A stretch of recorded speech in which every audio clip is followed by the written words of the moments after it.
Merhabalar, iyi akşamlar herkese. Bugün Avrupa Birliği ile Türkiye arasındaki ortaklaşa birçok ikili çıkarlara dayanan konularda, başlıklarda yani hem sektörel, hem çevresel, hem psikolojik, hem sosyolojik işbirlikleriyle olağanüstü birlikteliklerin aslında ne büyük başarılara yol açtığını birlikte projeler üzerinden konuşacağız. Türkiye'nin Avrupa Birliği üyelik süreci 1963'ten başlayan bir süreç. Avrupa Ekonomik Topluluğuyken aslında Türkiye'nin ortaklık anlaşması imzalamış olması hepimiz adına heyecan verici bir süreç. Avrupa Birliği'nin eşitlikler, özgürlükler, kişisel hak ve hürriyetler ve herkes için adalet gibi ilkelerle yola çıktığı ülküsüne Türkiye'nin katkı sağlaması, hem ekonomik anlamda Avrupa Birliği kriterlerine uygun hale gelebilmesi, hem de sosyolojik anlamda, sosyal konularda demokrasi ve insan hakları konusunda Avrupa Birliği kriterlerini benimsemesi çok heyecan verici bir süreç aslında. Dedim ya, 1963'ten bu yana hepimizin heyecanla takip ettiği bir süreç, ama sürecin sonucunda Türkiye'nin tam üyeliğe kabul edilmesi belki de taçlandıracak. Avrupa Birliği üyeleri arasında Türkiye'nin yeri çok özel. Türkiye hem işgal ettiği coğrafya nedeniyle hem de bundan sonra vaat ettiği genç nüfusuyla birlikte daha çoğulcu, daha demokratik, daha katılımcı, iş dünyasının tamamen işbirliğine dayalı ve karşılıklı biraz önce sözünü ettiğim çıkarlara dayalı ekonomik birlikteliklerin oluşması ve yeni projelerin hayata geçmesi aslında toplumlar arası diyaloğun bizi götürdüğü yerin dışında çok farklı bir perspektifi daha var. O da sınırların ortadan kalkması, kültürlerin birbirini zenginleştirdiği, işbirliklerinin yeni işbirliklerine yol açtığı olağanüstü bir dönem. Covid-19 pandemi süreci hepimize bu dönemin ne kadar önemli olduğunu, işbirlikleri sayesinde sorunların üstesinden ne kadar kolayca gelebileceğimizi göstermesi bakımından çok çarpıcı bir sonuç ortaya çıkardı aslında. Bize düşüyor tabii. Bundan ders çıkarırız, işbirliklerini güçlendiririz. Karşılıklı ilkelerimiz doğrultusunda daha fazla verimli her alanda nasıl olabiliriz üzerine kafa yorabiliriz ya da sınırları daha da güçlendirir, duvarları örer, farklı dünyalara yönlenebiliriz. Bir seçim aslında bu. Ve bu Covid-19 bize şunu gösterdi ki bu seçimi işbirliğinden yana kullanırsak çok farklı başarıları da beraberinde getirecek. Bir kez her şeyden önce küresel iklim değişikliği var. Küresel iklim değişikliğinin ötesinde küresel iklim krizi var ve kaynakların aslında tükenir olduğunu Covid-19 süreci, bu pandemi süreci bize çok çarpıcı bir şekilde gösterdi. Dolayısıyla kaynakları verimli nasıl kullanabiliriz? Gıda besin zincirinin tepesinde değildir insanoğlu. İnsanoğlu gezegenin efendisi değil, ekosistemin bir parçası. Dolayısıyla kaynakların adil bir şekilde kullanılması, kaynakların tükenir olmaktan çıkarılması ve ekosistemin temel kaidelerine ve kurallarına dayalı olarak ahlaki bir tüketim bilincinin geliştirilmesi Avrupa Birliği ile Türkiye arasındaki ortaklaşa geliştirilen projelerin temel niteliklerinden bir tanesi. Benim önümdeki şu andaki ilk proje Karadeniz kıyılarıyla alakalı ve balıkçılıkla alakalı.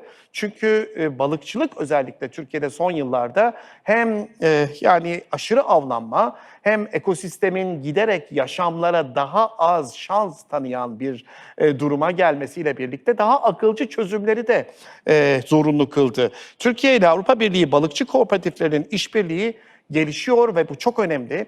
Kooperatifçilik kavramı çok önemli, çünkü bu işbirliğinde kooperatiflerin geliştirilmesiyle sürdürülebilir kaynakların da aslında bize gelecekte çok daha iyi bir imtihan sunacağının da umut verici göstergesi. Sözü önce Sivil Toplum Diyaloğu programının desteğiyle iki farklı projeyi aynı anda yürüten ve İtalya'da faaliyet gösteren bir sivil toplum kuruluşu ki Avrupa Birliği'nin olmazsa olmazlarından bir tanesi bence KOBİ'ler, ikincisi de sivil toplum kuruluşları. Sivil toplum kuruluşlarının getirdiği projeler, estirdiği heyecan ve toplumsal katılımcılığın yaratacağı olağanüstü ivmelenmeyle hiç beklemediğimiz zamanlarda çok çarpıcı sonuçlar alabiliyoruz. Şimdi sivil toplum kuruluşlarından bir tanesi İtalya'dan, Helios'tan Gabriele bir söz vermek istiyorum. Çünkü programın 4. döneminde bunun ismi balıkçılıkta Türkiye ve Avrupa Birliği diyaloğu Güçleniyor projesi, Rize ili Deniz Ürünleri Avcıları Üreticileri birlikte bir çalışma yürüttüler ve bu çalışmanın sonucunda da 5. dönemde Karadeniz kıyıları ve Türk kooperatiflerinin, balıkçı kooperatiflerinde işbirliğiyle gelişiyor projesi ortaklaşa bir çalışma başlattı. Karadeniz Bilim, Teknoloji ve Kültür Derneği ile birlikte bu çalışmayı yürüttünüz Gabriel. Projelere başvurma fikrinin nasıl doğduğunu sorsam nasıl bir cevap alırım?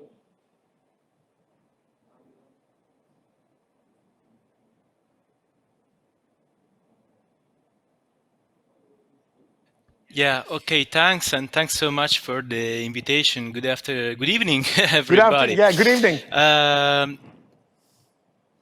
For responding to your question, let me just mention that Alieus, my organization, is the NGO for international cooperation of the Italian cooperative movement, so that creating connection between Italian cooperatives, including the fishery sector, and cooperatives from third countries, as in Turkey, where the cooperative movement is rising, even in innovative sector, is really at the core of our mission.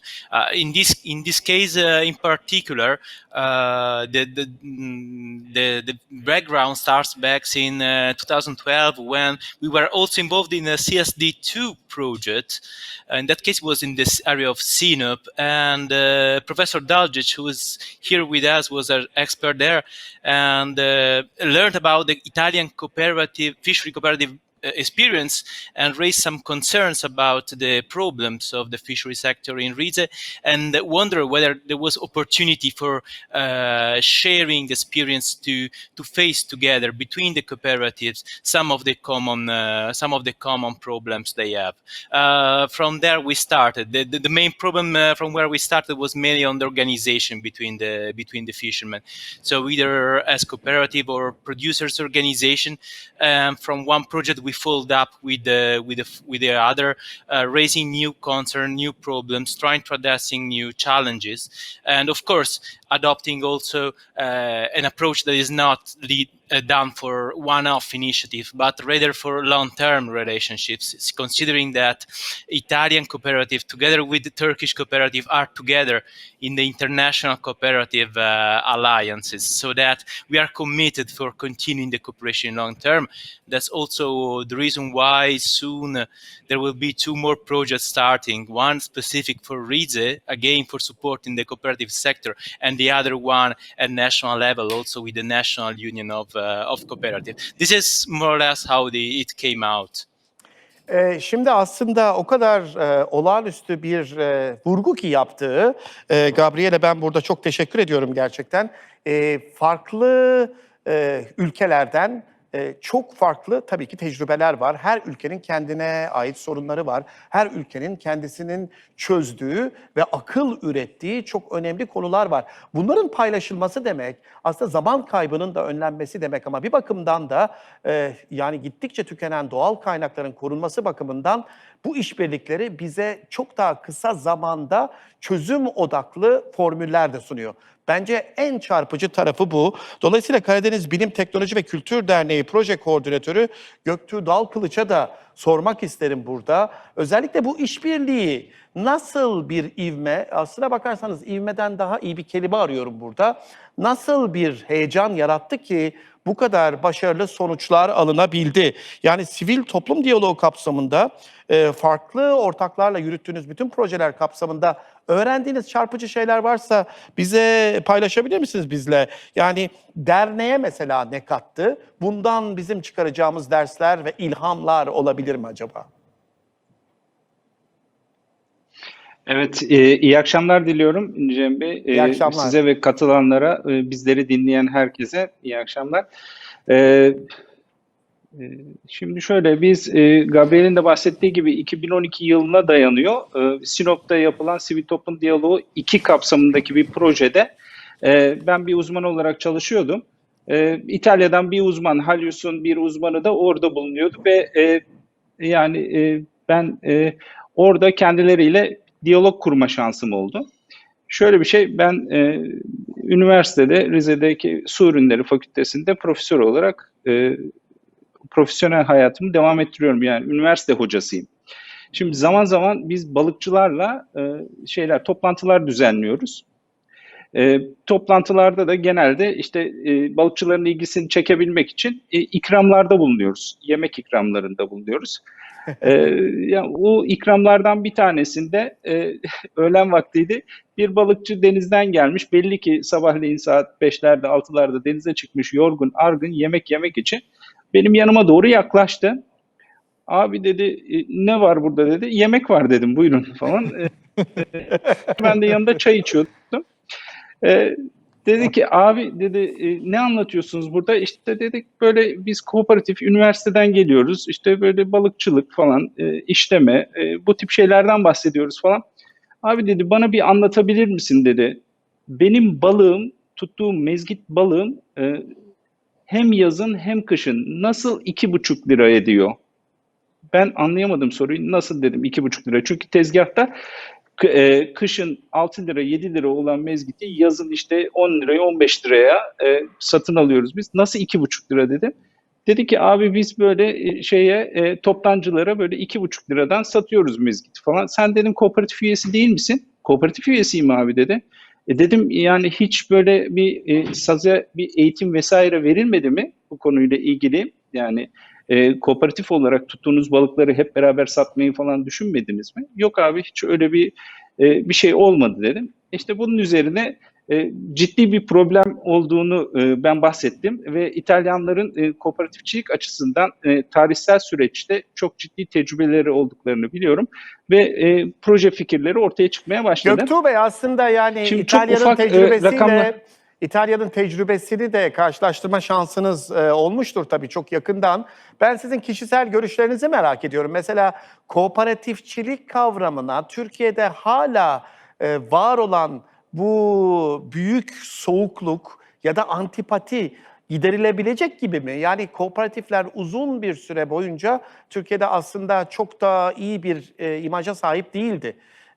Tarihten gelen de bunun birçok sebepleri vardır elbette ama kooperatifler olmazsa kısa zamanda örgütlü bir, kolektif bir başarıdan da söz etmek mümkün gözükmüyor. Nedir kişisel görüşleriniz? Çok haklısınız. Yani kooperatiflerde çok ciddi bir güven sorunu var. Yani bu güven sorununun aşılması lazım. Yani kooperatifliğe seneler senesi sizin de söylediğiniz gibi tarihten gelen süreçte yöneticiler pek de uygun olmayan şekilde yönetmişler. Çok doğru olmayan şekilde yönetmişler kooperatifleri. Yani biz bu konuyla ilgili çalışmalarımızı devam ettiriyoruz. Yani balıkçılık, tarımsal üretim kooperatifleri üzerinde çalışmalarımız var. Sivil Toplum Diyaloğu 6 kapsamında da yine kooperatiflerin tekrar iyi bir şekilde geliştirilebilmesi, kurumsal yapıların arttırılabilmesi için sadece tarımsal kooperatifler değil, ticari kooperatiflerin de bölgemizdeki ticari kooperatiflerin de bölgesel birliktelikler kurarak lobi faaliyetlerinin yapabilmeleri ve kurumsal kapasitelerinin tam olarak yerine oturabilmesi için bir proje teklifimiz daha oldu. Yani Türkiye'de gerçekten bir güven sorunu var ve bunu aşmakta zorlanıyor bireysel kooperatif üyeleri. Bunun üzerine çalışıyoruz. Tabii ki alacağımız daha çok yol var Cem Bey, ama bu konuda da çalışmaya devam ediyoruz, vazgeçmiyoruz. Biz örneğin yaptığımız bir çalışmanın ardından Doğu Karadeniz'de, bunlar Ege'de ve Akdeniz'de var ancak Doğu Karadeniz'de çok örneği yok. Kooperatifimizin bir tanesi balıkçıların yakalamış olduğu balığı direktman satışa geçti. Restoranlar ve sivil kişilerin gelip katılabildiği mezat ortamı oluştu ve balıkçının 5 liraya 6 liraya sattığı balıklar kilogram fiyatları hemen daha ilk birkaç mezat sonra 4'e 5'e katlamaya başladı. Tabii insanlar parayı gördükçe balıkların daha fazla kooperatife vermeye başladı. Harika. Ve birbirlerini takip etme. Evet, birbirlerini takip etmeye başladılar. Bu sayede işte başka yerde satmasın diye, yani direktman tüketiciye vermesin diye balıkçıları kendi üyeleri aralarında bir kontrol mekanizması oluştu. Yani bunlar güzel örnekler. Devamının da gelmesini isteriz. Tabii ki kesinlikle Evet, son stokların cümlenizi korunması alayım. açısından da son derece Tabii ki. Biz de aynı zamanda balıkçılık turizmiyle ilgili de çalışmalar yaptık. Belki o konuda da Gabriel devam Evet, edebilir. Yaptığımız Gabriel'den de çalışmalardan söz o da alacağım. biraz bahsedebilir. Göktuğ Bey çok teşekkür ediyorum Ben teşekkür katılımınız ediyorum. için. Gabriel Fırsatı verdiğiniz özellikle için. Sağ sordum bu olun. soruyu. Sağ olun. Türkiye'deki yani genel sorunun acaba bir benzeri de İtalya'da var mı diye. Göktuğ Bey'in söyleyeceklerine çok kısa böyle 1 dakika içinde toparlayabilecek bir cevap rica ederim Gabriel senden.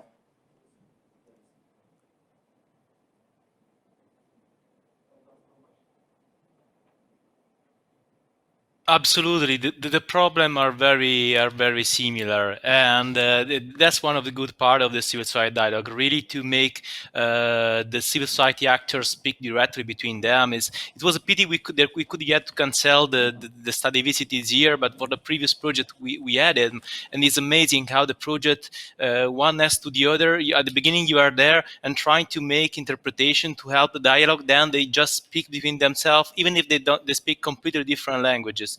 They understand each other. They look together at the same picture of the vessels, understand the similar problem.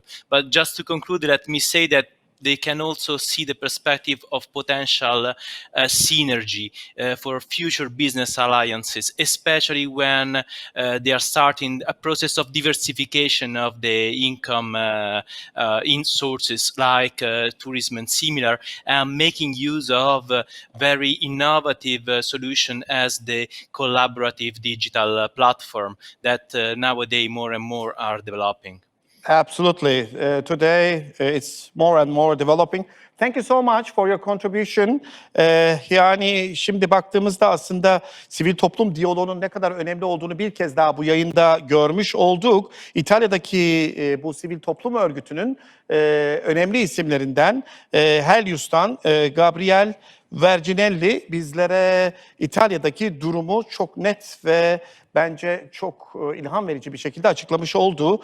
Şimdi benim özellikle ilgi alanımın konulardan bir tanesi KOBİ'ler.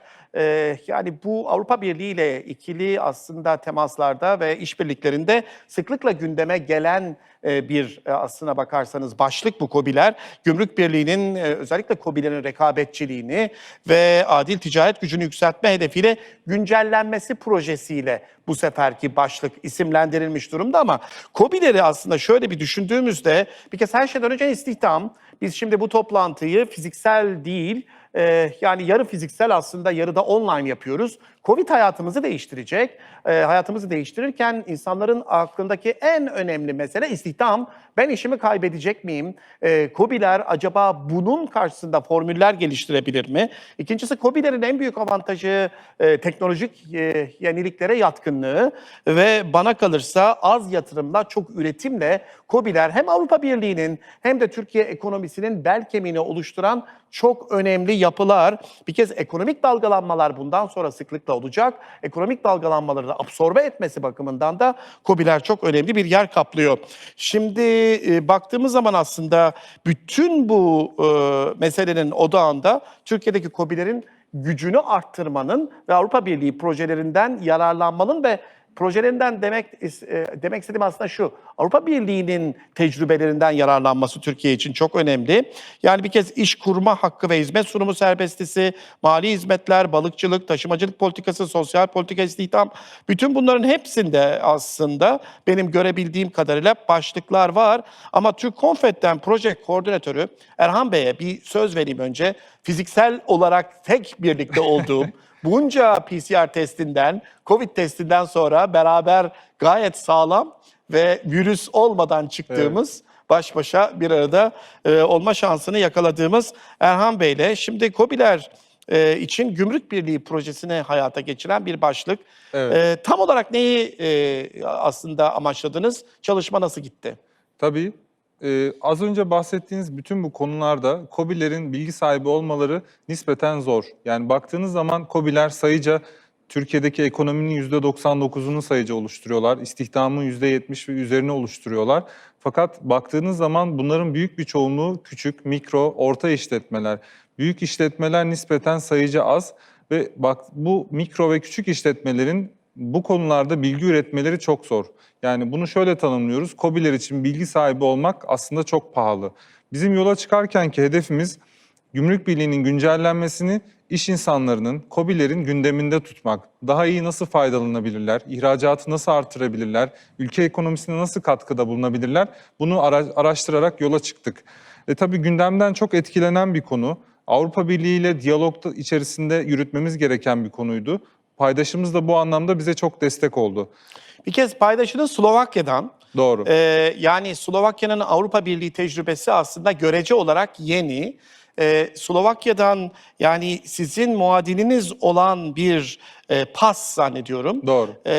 Bir yapıyla beraber olmak size en çok ne kazandırdı? Neyi gördünüz en çok? Doğru. Değerli dostum Erik de bahsedecektir. Biz yola çıkarken aslında biraz yıldızların eşleştiğini gördük. Bazen işbirlikleriyle yola çıkarken riskler olduğunu gözetirsiniz. Fakat PAS'la bizim işbirliğimiz olumlu geçti diyebilirim. Yola çıkarken burada meritokratik referanslar biliyorsunuz iş dünyasında çok önemlidir. Bunları kullandık. Geçmiş proje tecrübesi, kurumdaki bilgi birikimi işbirliğimizde çok olumlu işbirliklerine yol açtı.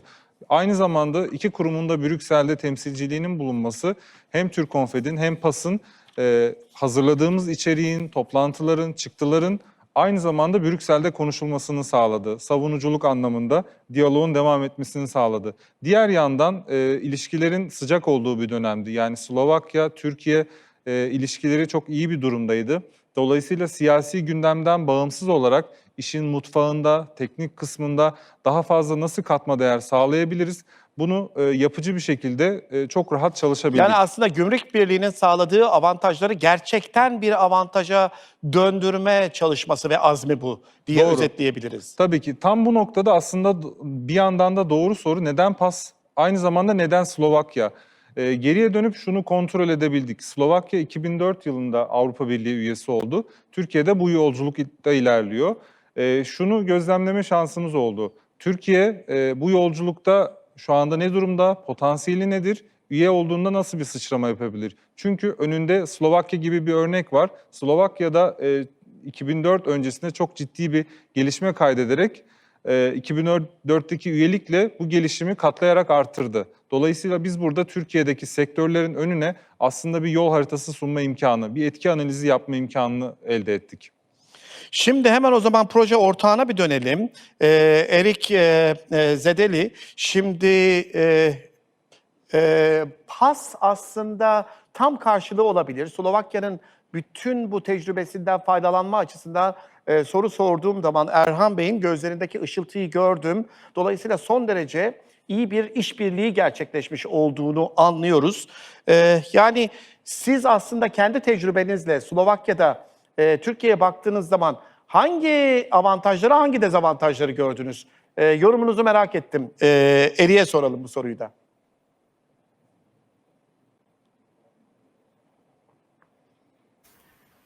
Yeah, hi, good afternoon, everyone, and good evening. So, as Erhan presented, I'm speaking on behalf of the Business Alliance of Slovakia, which is a local association that has been working for many years on improvement of local business environment, commenting government and parliament proposals, and is present in the media almost every week, commenting on the current legislation.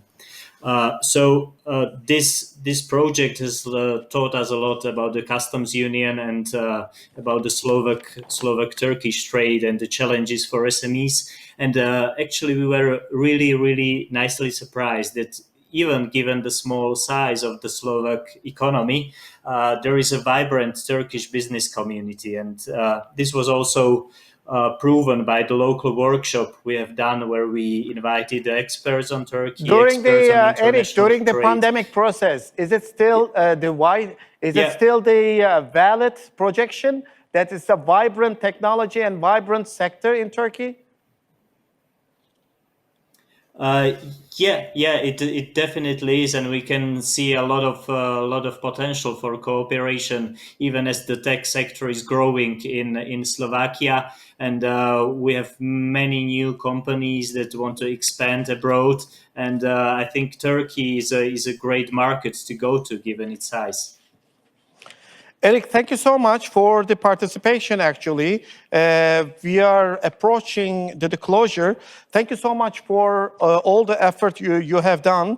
Çünkü gerçekten önemli bir proje, ortak çalışma ve politikalara yönelik ülke raporlarının yayınlandığını görüyorum. Türkiye ve Slovakya'da toplam 16 çalışma ziyareti gerçekleştirilmiş. Farklı sektörlerde faaliyet gösteren iş dünyasının önde gelen isimleriyle birlikte birebir görüşmeler yapılmış. 16 ayrı ziyaret hiç azımsanacak bir şey değil. Ülke ve araştırma raporlarına da bunlar girmiş durumda ve İstanbul'da ve Bratislava'da yuvarlak masa toplantılarıyla bütün bu geleceğe yönelik işbirlikleri de iyice mühürlenmiş oldu. Erhan Bey, son birkaç tane cümleniz varsa onu da alayım. Ben bu şeyi kapatacağım artık, bu sayfayı. Tabii ki az önce Göktuğ Bey samimiyetle paylaştı bir tecrübesini. Ben de paylaşmak isterim. Biz yola çıktığımız zaman bir platform hedefimiz vardı. Yani bu çıkacak raporlarda aslında sektörün liderleriyle görüşürken en alt seviyedeki küçük işletmelerin de, mikro işletmelerin de söz sahibi olmasını istedik.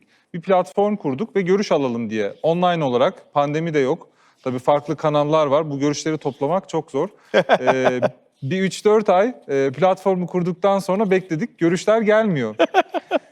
Sıfır yorum var. Ne oluyor acaba dediniz?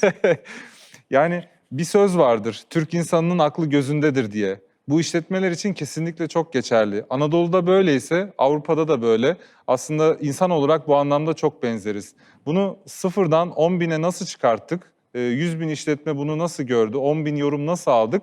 Sahaya çıkarak, dokunarak, insanları dinleyerek çalışma ziyaretleri, büyük toplantılar, saha ziyaretleri, workshoplar, yuvarlak masalar ancak bu şekilde oldu. Yani yola çıkarken böyle acaba nasıl gidiyoruz derken sonrasında bir anlamda böyle hem Avrupa Birliği'nden hem Türkiye'den büyük seviye açıklamalar bizi çok motive etti. Sahaya çıkarak, dokunarak da hedefimize ulaştık.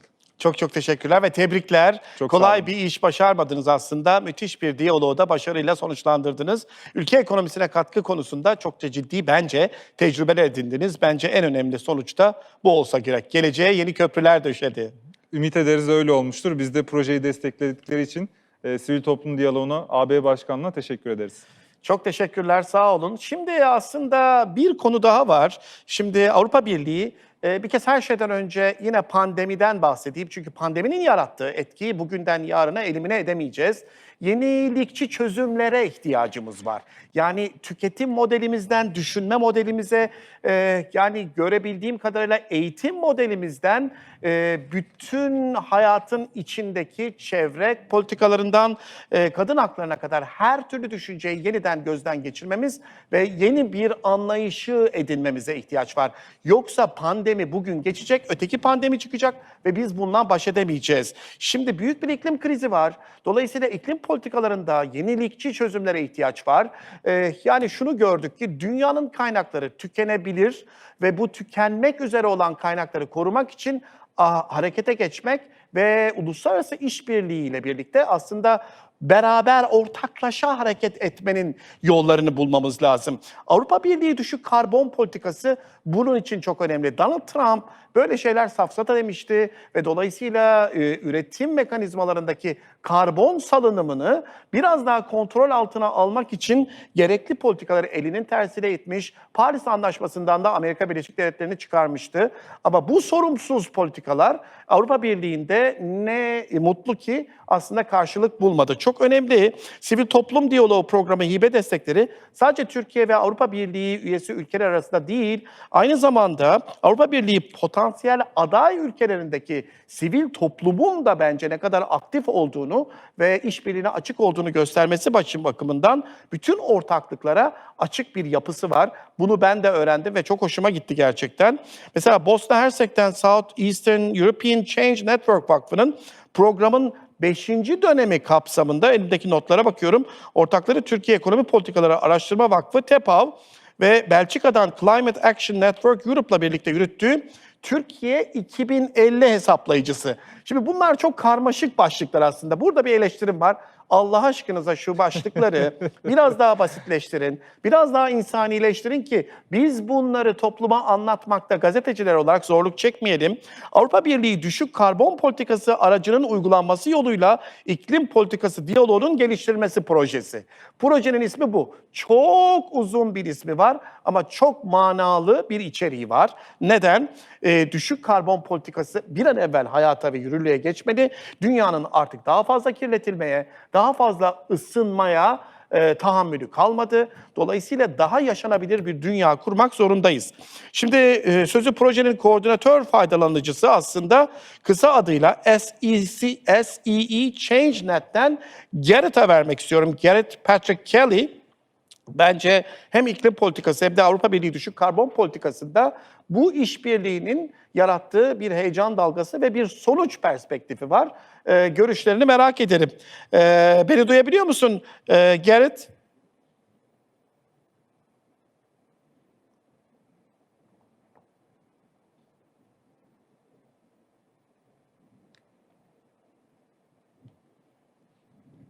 I can hear you, yes.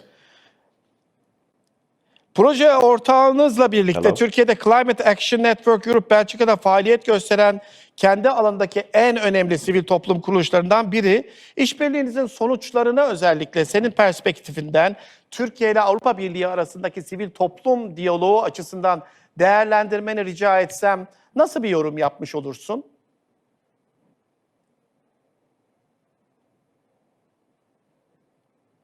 Sure.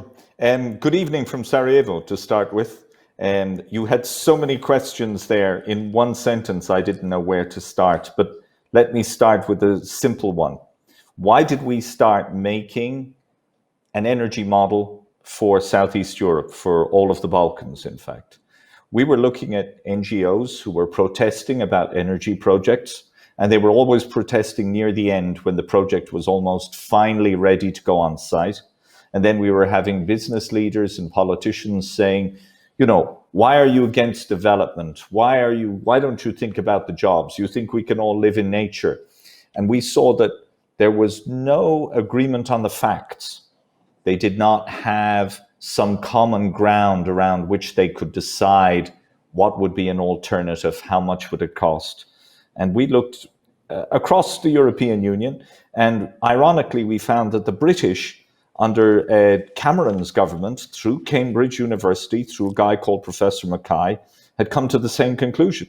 They had maybe 50 different models for engineers, for experts. They had no model which an ordinary person could look at and say, if I increase wind power by 10% and reduce coal power by 30%, this is what will happen. This is how much cleaner my air will be. And this is how much it will cost and how long it will take to do. And we said we should build a model like that for Southeast Europe. We did that. We were accepted in every country in the region, usually with the Minister of Economy, and we agreed on the data with them. And it was at the very end of the project, when it was closing, we were in Macedonia, in Skopje, in the capital, and a very polite gentleman, who I subsequently found out was called Bülent Özcan, who's in charge of all of this now, came up to me at my stand and said, what does your model do? We explained to him what it did, and he said, I'd like to see if we could do that in Turkey. And that was the genesis of the idea of coming to Turkey. And we had been trying for 3 years, I think, to do things with TEPAV together. And this was the birth of the beginning of that project. That's how it started. And it's basically a model for policymakers that, like a video game, allows you to see what will happen if you make different choices over the next 10 years or 20 years. Or the next 10 or 20 years. This is excellent. Regarding the legal framework, sir, what have you done under your project to evaluate the current legal framework in the field of climate and energy in Turkey? And in the project, of course, the relevant data or accessibility? So, like a good journalist, I'm going to answer your question with another question. No. What is the question? First of all, we published decarbonization. We published the decarbonization of Turkey's economy it's long-term strategy and immediate challenges. It's available on our website, on TEPAV's website. So you can read there a very complex set of interactions between policy and legal framework and comparisons between EU situation and the situation in Turkey. But there is a much more fundamental issue going on here, and it's the paradox of climate change. And I will explain it to you like this. If I'm standing on the footpath and I see a truck coming down the road, or you are there, and a child runs out, you know that you will go in the road and you will stop that truck, right? 7-year-old child running between the cars, you're going to stop the truck. The child runs across the road, goes and plays in the park. The problem with climate change, it's that truck coming down the road, all of the loss of vegetation, all of the reduction in water. I mean, the destruction of water for Turkey will be so serious for the agriculture sector. And then you will have all these issues with rising water. And this is your truck. The truck is coming down the road. The child is 7, and you are standing here. The child is going to run out onto that road and be hit by that truck in 30 years' time. Right. That truck is climate change, 2050. So you have to act now to stop a truck that will do damage to a generation that you might not even be alive for. This is the challenge. The challenge is not the legal and operational framework. The challenge is that people think, okay, climate change, yeah, okay, but I have my reasons why I can't do that now. And I think that is where the dialogue needs to lie. It's in front of my door. It is that important. It's not even a climate change now, it's climate crisis. In that regard, what is the importance of climate, what is the importance of your cooperation actually with regards to civil society dialogue between Turkey and European Union? What can you emphasize finally the importance of this cooperation for us? Absolutely. We wanted to go and talk to the people in the field. We went to Izmir, Çanakkale, we went to Adna, we went to Zonguldak, we went to Sinop. Of course, we were in Ankara. Of course, we were in Istanbul. And we didn't just meet the business associations and people at the ministries. We also went out into the field to meet the local civil society partners and discuss with them the challenges they are having, the opportunities that they see. And we were trying to persuade them that if they built a model like this, it would greatly help them with dialogue to have a shared future. And part of the project was to bring the people that we met in the field to Brussels. And at the same time in Brussels, we were making a presentation of the model that we had built with Climate Research Institute from Potsdam, Imperial College London, TU Delft. All these were our partners, and we were presenting that in the European Parliament. And it was at a time when they were deciding whether they were going to have a 55% reduction in emissions by 2030. That's a lot. So they're going to reduce half of all the emissions in European society in 10 years. And they wanted to know, could they do it? What were the pathways? So we had centre-right, centre-left Greens all together in a room, asking us questions about the model, surrounded by about 20 people from Turkey who were from academia and civil society. And of course, it was a great example of a living tool being used in a very powerful political setting and creating a dialogue. And we were very pleased that all our Turkish friends were able to come and see that, as well as meeting with NGOs and business partners. And perhaps the most salutary part of the trip, or if that was the carrot, this was the stick, we also met with the Commission's neighbourhood group. Right. And there was a lot of very good questions asked. The main question that they asked was, what's the impact going to be of your increasing climate ambition in Europe on Turkey? And the answer was carbon tax on our border. And that gave our partners in Turkey the idea that even if they don't increase the ambition for other reasons, they should increase it for business competitive reasons. Yes. Because the more they can reduce their emissions, the greener their products are, the less carbon taxation there will be on them crossing into the European market, the European Union market. So I think from that point of view, the linkage between our Turkish partners and Europe was important. It is extremely important and it was an excellent answer. Thank you so much, sir.